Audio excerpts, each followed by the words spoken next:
everyone. Welcome to In Studio, the Local Connection. My name is Tammie Reilly. I'm the Executive Director here at GNAT-TV. On the Local Connection, we're going to be talking with community members that run our community and make things happen. And today I'm really excited to welcome Amelia Wiggins from the Southern Vermont Arts Center. Thank you so much for coming. Thanks for having me, Tammie. I'm thrilled to be here.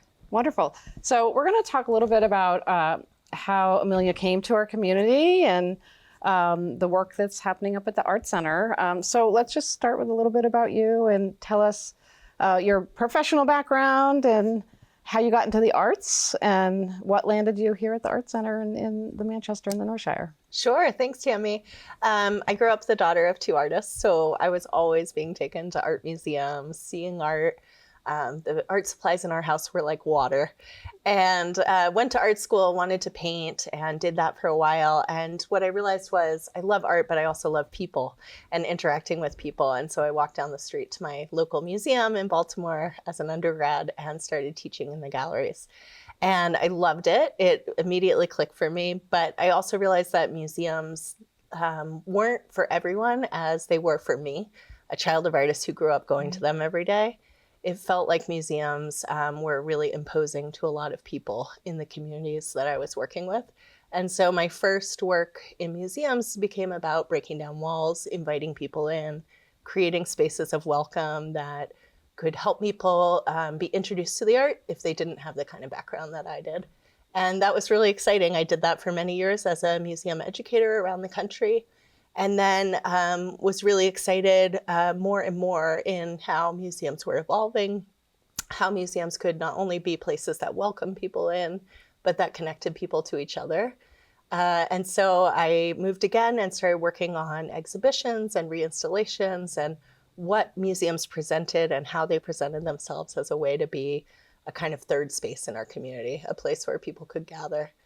And so I've worked around the country in art museums doing that work, and I'm from New England and really was hoping eventually my path would lead me back to the region. And so when this role at Southern Vermont Arts Center opened up, it felt like I was being called home to the north.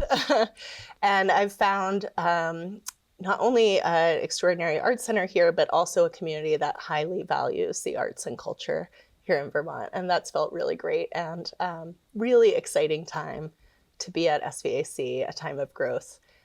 So it's a good year. Thank you for welcoming me. Yes, absolutely. Well, that's wonderful. And I didn't know that you came from a family of artists and were an artist yourself. So that's a really wonderful background. And the story of access for everyone is really important to me, you know, with the community media and the work we do. That's, GNAT is doing that work. Right. And so we're all trying to do that in our own ways, and so that's really great to know that that's a passion and an approach that you take. Absolutely. So that's really cool.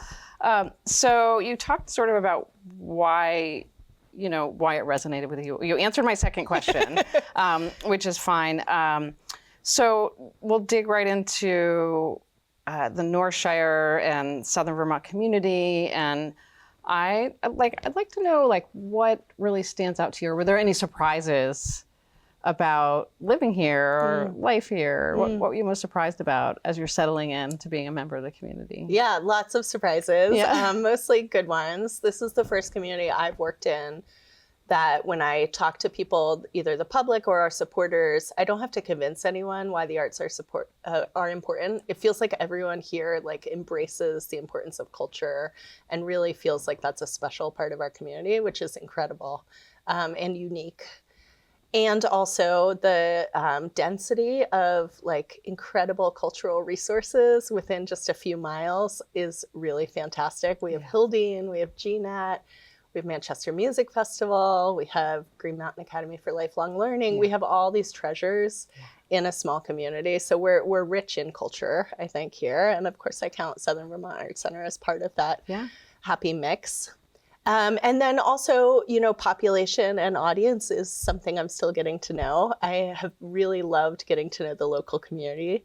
I've loved getting to know the people who are here year-round with their families in the schools and the summer crowd that comes in just during this season and the tourists who are coming in from away to see the mountains, to see the arts.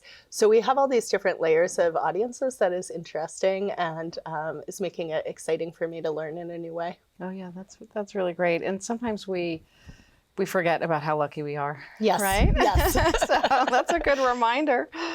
Have you discovered any, you've been here a short time, so, but have you discovered any Vermont traditions or seasonal rituals or favorite things that are Vermonty that you've been enjoying since you've been here? That's a great question. I mean, obviously creamies. Yeah. And the maple sugar houses this spring was something I grew up with in Maine, but I hadn't done in 2 decades. And it was amazing to just have that smell come back to me. And really, I'm raising 2 children here, so introducing them to skiing, to the great outdoors and all it has to offer, to those traditions that New Englanders really embrace has been really, spoken to my heart that I'm able to raise my kids in that way. Yeah. Yeah. Oh, that's wonderful. Yeah. Thank you for sharing that Absolutely. with us. Okay. Well, I want to, you answered my other question about what drew you to the arts, and sort of what keeps you passionate about it. And it sounds to me from what I'm hearing that it's really in your blood, as they say, in your roots from a young age, which is so wonderful.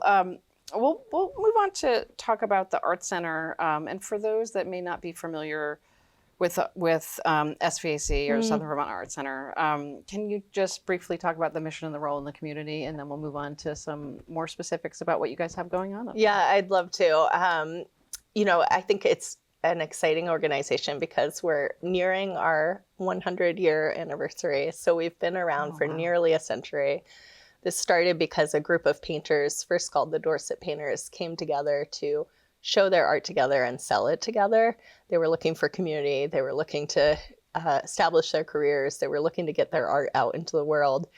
At first, they didn't have a physical site. They did it around town. They put up art at BBA. They used whatever space was available.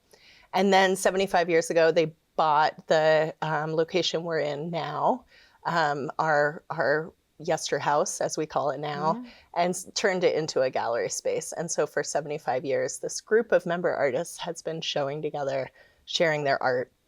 And I think that happened in this place because we have this beauty that's attracting artists, and we have a community that's so interested in the arts and in supporting the arts. And those two things coming together feels like it's created this rich art community that I do think is fairly unique. And it continues today. We have 300 member artists who continue to show their work and sell their work through SVAC. But the Art Center has expanded. We now have our Kell Pavilion, and we put on performances throughout the year. We have growing art classes, both for adults and children. And of course, we have our own collection of art that's been left to us over our long history, a collection that's expanding. That's wonderful. So there's many layers to the Arts Center. And I love that you shared the historical context and the origin story of the Arts Center, because that's really meaningful to where we are today. If someone wanted to become an artist member, how would they go about doing that? Yeah, so we have a really affordable membership program, and we invite everyone to become a member, whether you're an artist or not. If you are an artist, it means that in addition to our other benefits like free admission and invitations throughout the year, you get a spot in our annual membership show. So you can put up your work on the wall every year. And if you're not an artist, come see that show because it's so fun. It's as if everything this community creates was up on the wall all at once. It's just the full diversity of our community's creativity, and it's an extraordinary kind of exhibit. It's not something I've ever worked on before. Oh, wow. So that's a lot of fun. And then we also have larger opportunities like solo exhibitions and group exhibitions. And when is the member exhibition? Is it the same time every year? It'll be in the fall. It'll come up in October. Okay. Okay. We'll have to make a mental break. Please do. Mark it on your calendars for that. That sounds, I love how you painted the picture of seeing everyone's art together, and then it really shines the diversity and the artists that we have in the community. We're so lucky to have so many creators right here in Southern Vermont. Absolutely. So I'm looking forward to that. It's on my calendar. So talk to me about, we're going to talk about your new building and expansion. So talk to me about that. And how that came to be, and what the hopes and dreams are for the future and the goals of that, the new building. Thank you. Yeah, I mentioned it's an extraordinary time at the Arts Center because We have this deep history, but we're really in the thick of writing our new chapter. And that has been ignited by this incredible gift of the For the Love of Vermont, the Lyman Norton Collection, which is the largest private collection of 20th century Vermont art. It was on view at the Art Center and at Bennington Museum in 2023. And at the Art Center, we saw the highest attendance we've had. We saw huge audiences come out for it. And the response was so great that Lyman Norton has given us the gift of his collection, and we are building a permanent home for it. We're building a new addition to house the collection. We'll always have the art on view, some of the art rotating on view. And we're building as well at the same time a museum quality special exhibition gallery so that we can take touring exhibits up on the hill. Of course, we will always be dedicated to Vermont art, to Vermont artists. And we know those artists aren't working in isolation. They're working in a larger art context, and we'll be able to bring up some of those larger names as well. So a truly exciting time. As I'm talking about the project with the community, I'm hearing things like, oh, we saw it in 2023. We can't wait to come back. We're hearing from teachers who are writing the collection into their curriculum right now as a resource. That's wonderful. We're talking to groups that are not in the area that are planning to tour here. So it feels like it's really an extraordinary opportunity when a private collector has the vision to give his work as a public resource, as a gift to his community. And the fact that the Art Center is in a position to partner with him on that, it's the right place at the right time. Wow, that's a wonderful story, and we can't wait to see it come Yes. to fruition. What's the timeline for it, and what can the community expect? Yeah, we've broken ground, so there's a lot of equipment up on the hill. If you have young children, come up and watch the diggers, as I do with mine. And we have an incredible team. Naylor and Breen is on site every day, and we're on schedule to open the new building next summer. So we're hoping to only miss one warm season and to have it on view and open to the public by next June. Yes, summer of 2026. That's right. Wow, that's aggressive. Is that aggressive for construction? It's a quick timeline. That's wonderful, though. Yeah, You're going to get it is. up and out. And so you talked about why this is the right moment for growth and the background. You talked about the features and so when visitors, what can visitors expect when they go, once the new building is there? What's going to be, besides the building and the traveling exhibitions and the permanent collection? Will the experience change for visitors, or what do you envision? Yeah. So much of our campus is really part of our story, right? I mentioned that artists are drawn here because of the natural setting. And of course, when you drive up the long drive to the Southern Vermont Arts Center, you're experiencing that. The forest is around you, the mountain views are on either side. Yeah. And so the architect, Bird's Eye, a Vermont-based architect, has really incorporated that into the plan. It's a quite contemporary building. We have all these historic, Yester House is a historic house, so it's a very different architectural style, and yet it's designed to blend in with its forest surrounds and to maximize views of the Green Mountains to the east. So remembering that we're not only surrounded by art, but surrounded by this majestic setting of Vermont, I think will be top of mind for visitors. Yeah, that's wonderful. And I think we have some images that we can incorporate in this so folks can see it for themselves. And if anyone's interested in supporting it or getting involved, how can they support this progress? Yes, thank you. We've had an incredible amount of community support to this point, and closing the gap to our fundraising goal really requires everyone in the community to come together and decide that this is a public resource, the arts here in Southern Vermont. So I invite everyone to make a donation, join the campaign. You can do that at any level on the website or just by contacting me. That's wonderful. Thank you. And so that's a good segue in terms of, well, you brought up the campus.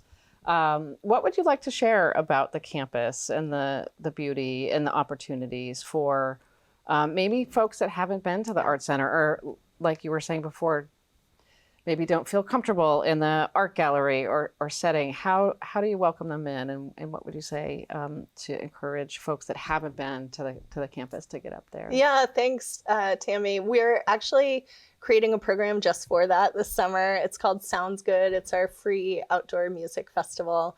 Every Friday night from July 25th through August, we're inviting the whole community to come up and just bring a picnic blanket, listen to some music on the lawn, and celebrate the arts with us. No charge, no kids welcome, any age welcome. It should just be a great, easy way to experience the arts. And we're really looking forward to all just celebrating the beauty of the natural world and the arts in our community on those evenings. Oh, that's so wonderful. And that's starting again, can you remind me of the July dates? 25th and every Friday night through August. Through August. And what time will it start? Yes, 5 to 8. 5 to 8, wonderful. And people can bring food and...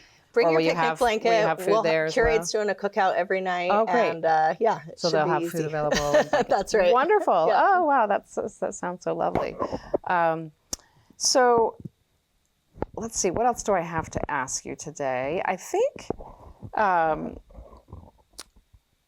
I kind of want to talk about what you're most looking forward to over the next couple of years. You've got a lot happening, and really talk about some of your favorite programs or initiatives that are sort of coming down the pike. Sure.